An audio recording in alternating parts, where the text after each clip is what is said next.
BFM Business et Tech Co présente Tech Co, la quotidienne. François Sorel. Voilà le retour de Tech Co, la quotidienne, ici à Eurosatory. Et on découvre en fait comment la technologie est en train de révolutionner le monde de la défense dans un salon passionnant. Et je vous propose maintenant de nous intéresser à Delair qui est avec nous et Bastien Mancini. Vous en êtes le président et fondateur. Bonsoir. Bonsoir. Bastien, merci d'être là. Vous avez commencé votre carrière au CNES, notamment sur Ariane et Soyouz aussi, en Guyane. Vous avez cofondé donc Delair en 2011, qui est devenu une référence européenne du drone professionnel et militaire. Est-ce que vous pouvez nous présenter Delair? Parce que c'est vrai qu'aujourd'hui, des sociétés qui sont dans le drone et quand on voit en plus l'attrait qu'a aujourd'hui le drone et sa multiplication, ça a vraiment du sens. Vous aviez le nez creux en 2011.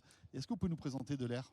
Oui, alors Delair, c'est une société de drones qui a été créée à l'origine pour faire des drones pour l'industrie, pour l'inspection d'infrastructures industrielles, pétrolières, électriques. Donc on a démarré la société comme ça.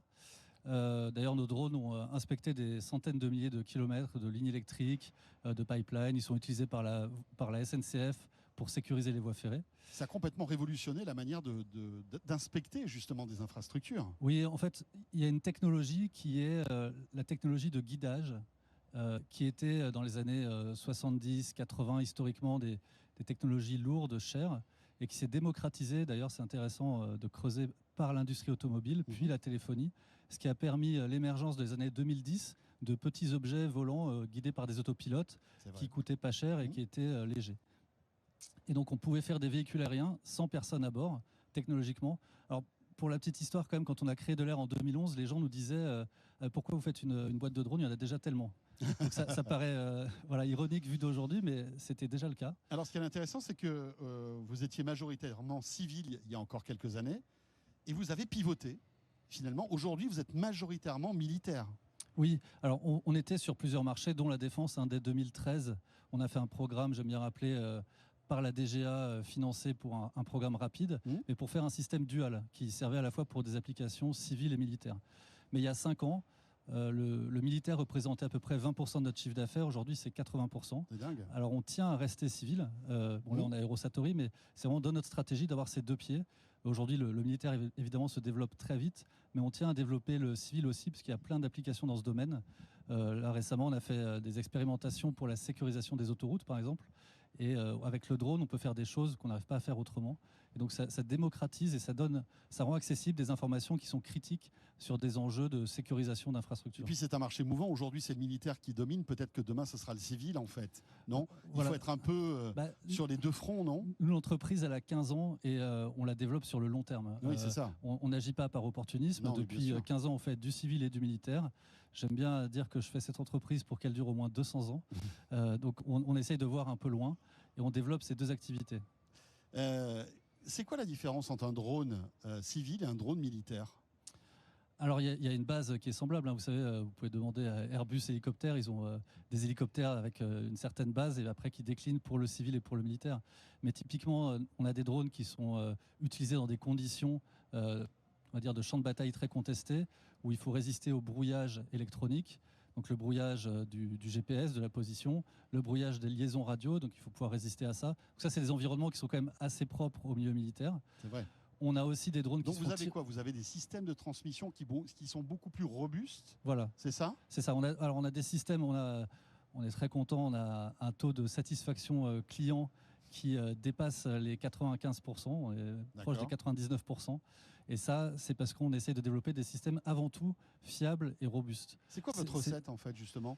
Comment on rend robuste en fait un signal, ou en tous les cas plus difficilement brouillable par rapport à un autre ? Alors, je ne vais pas rentrer dans le détail de ça, la recette. Mais effectivement, je crois que au départ, Delair, c'est une boîte montée par des ingénieurs. On a fait des objets performants, des objets d'ingénieurs. Et puis, on a appris avec le temps qu'il fallait parfois plutôt mettre en avant la robustesse, la résistance, la rusticité du système, en diminuant un petit peu. Ça reste des systèmes performants, mais ce n'est pas des objets d'ingénieurs, c'est vraiment des objets de tout terrain. J'aime bien dire de temps en temps qu'on veut être la Toyota du drone, vous savez, le pick-up qu'on utilise dans tous les sens, qui casse jamais, qu'on peut réparer, voilà, qui est simple et solide. C'est ça qu'on essaye de faire. Ça, c'est une leçon, en fait, dans une industrie nouvelle. chacun cherche à faire des nouvelles performances, annoncer des nouvelles specs, et du coup on refait sans arrêt des nouveaux développements qui peuvent être au détriment de la fiabilité des produits. Et dans notre cas, en tout cas, à un moment, on s'est dit, en fait, ce qu'on veut, c'est d'avoir avant tout des clients, des utilisateurs qui apprécient nos drones.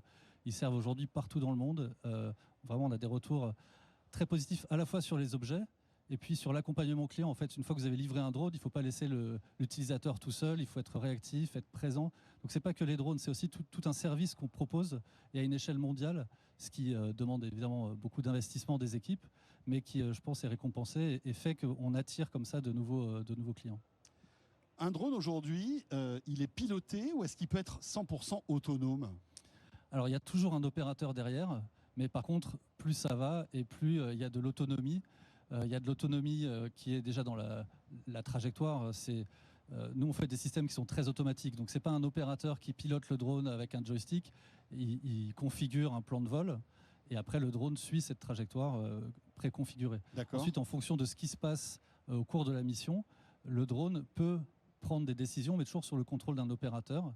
Et après, donc, c'est l'opérateur qui va envoyer ses décisions au drone. Exactement. Donc, ce n'est pas un pilotage en temps réel, c'est plutôt des informations de mise à jour de la mission du drone. C'est ça, c'est de la navigation et puis c'est aussi de la prise d'informations, y compris dans les données visuelles par le drone, qui peut proposer de faire des choses à l'opérateur, mais après, c'est toujours l'opérateur qui valide.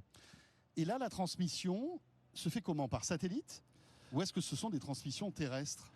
Alors, on a plusieurs formes de transmission. Et d'ailleurs, en fait, on multiplie les canaux de transmission. C'est peut-être pour répondre un peu à votre question de tout à l'heure. C'est la redondance, en fait. Voilà, il y a des redondances à divers niveaux. Si on brouille un passage, on en a d'autres de secours? Voilà, sans rentrer trop dans les détails, mais c'est ce genre de choses. D'accord. Mais, et si je reviens encore à votre question d'avant, oui. Il y a un enjeu qui est le brouillage. Et on était parmi les premiers à faire des drones qui résistaient au brouillage dans des conditions très adverses. Parce que depuis 2016, on a des drones qui volent dans des environnements très brouillés. Mais depuis peu, on a aussi des drones qui se font tirer dessus par des missiles, par des systèmes de défense. Et là, il y a un enjeu qui est, quand le drone se fait tirer dessus par un missile qui coûte beaucoup plus cher, nos utilisateurs nous disaient c'est pas grave, voilà, il n'y a pas de souci. Mais plus ça va, plus les drones se font attaquer par des systèmes qui ne coûtent pas cher. Et donc là, c'est nous qui développons des nouvelles solutions. Donc ça, c'est une des spécificités de la défense, pour éviter ce type de système de défense aérienne peu coûteux. Est-ce que la guerre en Ukraine a changé votre image, en fait, finalement? Parce que c'est vrai qu'on a vu l'explosion de l'utilisation de drones durant ce conflit entre la Russie et l'Ukraine. Ça a fait boule de neige, c'est-à-dire que pour vous aussi, ça a été un accélérateur d'adoption de cette technologie? Alors, la guerre en Ukraine, c'est un exemple parmi d'autres, et il y a eu d'autres conflits. Oui, effectivement, qui a été plus médiatisé, on va dire. Voilà, un conflit qui a été très médiatisé. Ça fait prendre conscience au monde entier de l'intérêt, de l'importance des petits drones. Effectivement, nous, on en faisait depuis plus de 10 ans. Et donc, notre croissance, puisqu'on a grossi assez vite ces dernières années, hein, en gros, on a fait x10 sur notre chiffre d'affaires sur les 5 dernières années, tout en étant rentable. Et je pense que c'est là aussi, pour nous, c'est important. C'est une croissance qu'on estime robuste. On se finance par nos bénéfices et on finance que de la R&D. Hein. Mais c'est une croissance qu'on essaye de rendre robuste. Et donc, l'Ukraine et d'autres conflits ont fait prendre conscience que ces outils qu'on développait depuis longtemps étaient pertinents. Et là, je pense qu'il y a une leçon à recevoir. C'est nous, on était dans un environnement où les gens se posaient un tas de questions. Est-ce qu'on va prendre des drones pour faire ci, pour faire ça? Bon, mais en fait, on était dans des situations pas trop risquées. Et donc, on n'arrêtait pas de se poser des questions. Les utilisateurs, oui, mais par rapport au risque de ceci ou cela, est-ce que c'est une bonne chose?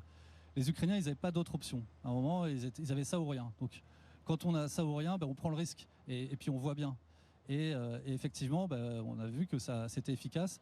Et donc, ça a fait que nous, notre croissance, elle se passe en Asie, en Europe, en Afrique. On est très présent en Afrique, aussi au Moyen-Orient.